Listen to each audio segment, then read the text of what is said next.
আমার জীবনে দেখা সবচেয়ে বড় মিছিল হচ্ছে এটা। এর চেয়ে বড় মিছিল কি আপনি দেখেছেন কখনো?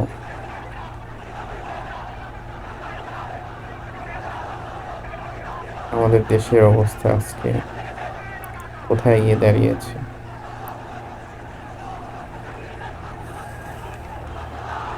সারা দেশে শোকের মাতম চলছে। গতকালকে ঘটে যাওয়া চট্টগ্রামের ঘটনার উপর দিন দুপুরে একজন আইনজীবীকে উগ্রবাদী সংগঠন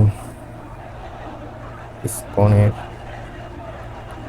সন্ত্রাস বাহিনীরা দিন দুপুরে পিটিয়ে হত্যা করেছে। বাংলাদেশে এটা মানা যায় না।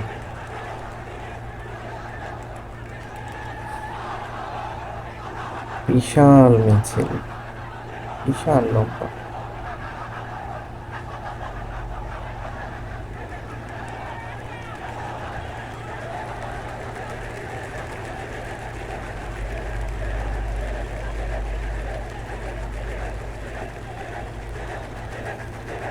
আমরা যে যার জায়গা থেকে তীব্র প্রতিবাদ জানাই।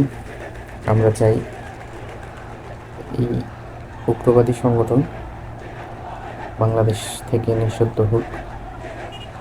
এই সংগঠনের সকল কার্যক্রম বন্ধ থাকুক।